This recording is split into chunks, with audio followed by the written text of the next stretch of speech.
Oficialismo y oposición en Venezuela, estas próximas elecciones o cada vez que van a las urnas, es una oportunidad para cambiar el rumbo del país o para enfatizar el proyecto revolucionario o al margen de la Constitución, como es el título del libro o algo que quiere decir la quiebra del Estado Constitucional del asambleísta y dirigente político ecuatoriano Luis Fernando Torres. Bienvenido, quien está aquí con nosotros en la mesa de discusión. Y Natalia Blander, doctora en Ciencias Políticas, profesora invitada del Centro de Política Hemisférica de la Universidad de Miami. Bienvenida, gracias por estar con nosotros.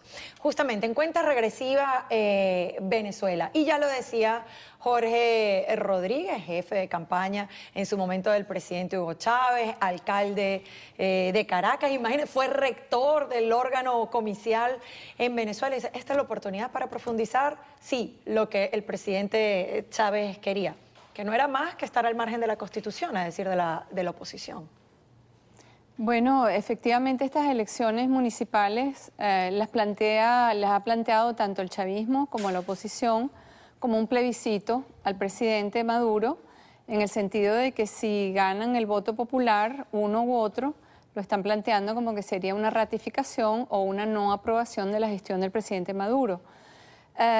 Obviamente esto en realidad es una elección que para mí lo único que va a hacer es ratificar el poder que tiene, el poder totalitario que tiene en este momento el gobierno de Maduro.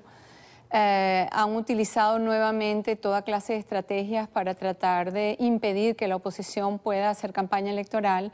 A los candidatos, entre ellos al jefe de campaña de toda la oposición, que ha sido Enrique Capriles en estas elecciones municipales, le han impedido físicamente trasladarse a los distintos sitios para hacer campaña y bueno, están sobre todo enfocados en ganar los bastiones más simbólicos de la oposición, que son las grandes ciudades, en particular Maracaibo, la ciudad de Caracas, la ciudad de Valencia, porque en el resto del país probablemente van a ganar la mayoría de las alcaldías y están tratando de atacar y han hecho muchos esfuerzos todo este año para atacar en las grandes ciudades, para evitar que allí la oposición pueda volver a ganar. Hay dos escenarios, como lo decíamos, o sigue el proyecto bolivariano, el sueño de Chávez, o no. Y tendría influencia esto, señor Torres, también en América Latina, toda vez que la influencia de la revolución bolivariana se ha hecho notar en países como Bolivia, como Ecuador. Perú no tanto intentó, pero no lo logró del todo. Pero muchos vicios de los que se viven en Venezuela se han visto ahí en el Ecuador. ¿Se profundizará de seguir el proyecto revolucionario? Bueno, existen algunas diferencias entre el proceso venezolano y el proceso ecuatoriano.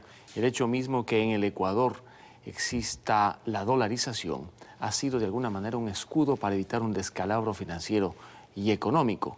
La situación del Ecuador es indudablemente mucho más estable que la venezolana. Sin embargo, porque la franquicia política es la misma para Venezuela, para Ecuador, para Nicaragua o para Bolivia, en definitiva, este proceso conlleva a una pérdida de libertades de los ciudadanos, una restricción a un crecimiento desmesurado del aparato estatal y la garantía de permanencia de aquellos que gobiernan estos países. Y algo que llama mucho la atención también son vínculos a nivel internacional en la geopolítica mundial, por ejemplo, con Irán en unos casos, y no se diga pues la cercanía estrecha que existe también con el gobierno cubano.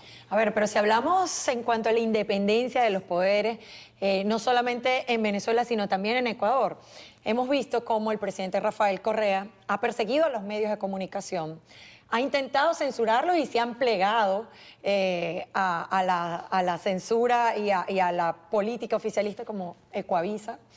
Han habido persecución de jueces también y eso ha sido el día a día de estos últimos 14 años en Venezuela. ¿Por qué esa réplica en Ecuador? Sí, en Ecuador aprobamos hace poco la ley de medios, la ley de comunicación, que le convirtió al derecho a la comunicación en servicio público. Y yo he sido uno de los legisladores que ha demandado la inconstitucionalidad de esta ley ante la Corte Constitucional. Es una ley que indudablemente coloca a los medios privados, especialmente, en una posición sumamente Incluso difícil. los dueños de banco no pueden en Ecuador ser dueños de medios de comunicación, algo que hizo también Chávez en su momento en Venezuela. ¿Eso está en juego, sigue estando en juego con estas próximas elecciones? Libertad de medios, independencia de los poderes, respeto de lo que poco queda de la Constitución en Venezuela. Bueno, sabemos muy bien que los medios, primero se cerró el canal RCTV, y recientemente han utilizado otra política que ha sido comprar a través de intermediarios los canales, entre ellos Globovisión, que era el único canal a través del cual se podía expresar la oposición. Ya se le ha prohibido incluso a ese canal que ningún tipo de campaña de Capriles pueda aparecer al aire. De hecho, él convocó a una manifestación recientemente y ni la convocatoria se difundió a través de los medios, ni siquiera la manifestación que se hizo fue reseñada en ninguno de los medios. Es decir, los medios están vetados, solamente tienen acceso a los medios privados y públicos aquellos que o defienden al gobierno o sencillamente no lo critican.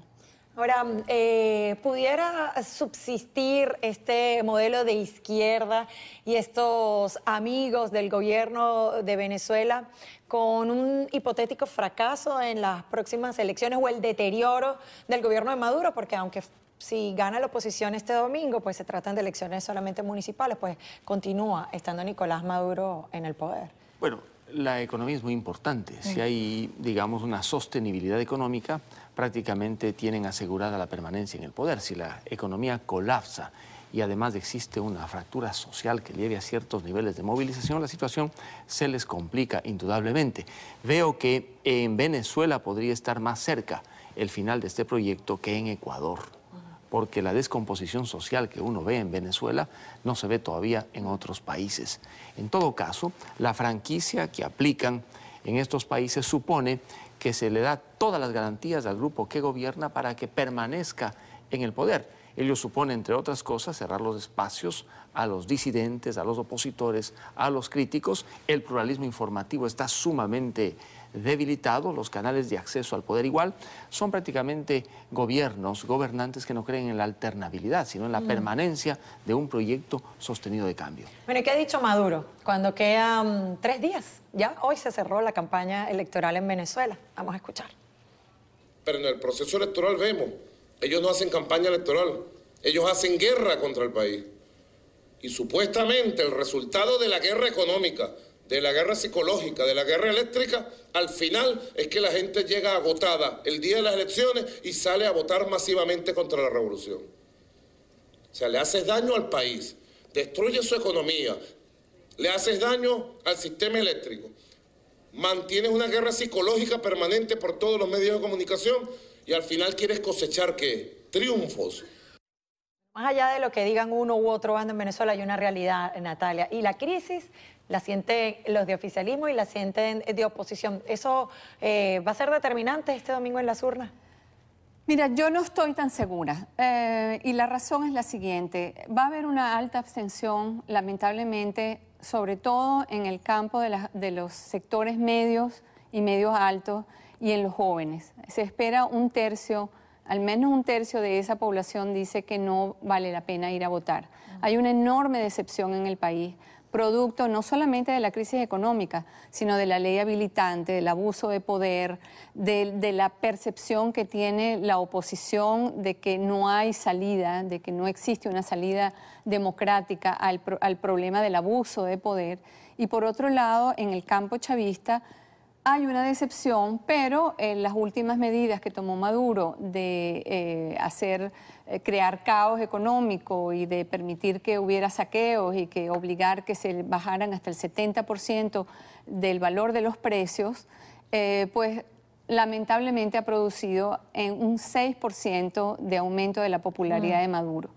Eso es algo que él está utilizando simplemente, es decir, se ha perdido toda moral y toda ánimo. Ahora, el tema de la crisis económica, yo no estoy tan segura. Es decir, yo creo que en las democracias los ciudadanos votan a favor o en contra de un gobierno por las condiciones económicas o votan porque los servicios públicos son una catástrofe como en Venezuela. Pero en un país totalitario, como es en este momento el régimen chavista, la salida democrática, o sea, la protesta popular no se ve efectiva en el resultado final. Es decir, yo pienso que hay otros elementos, que es el control total, absoluto de las instituciones, incluyendo la institución electoral, que lo impiden.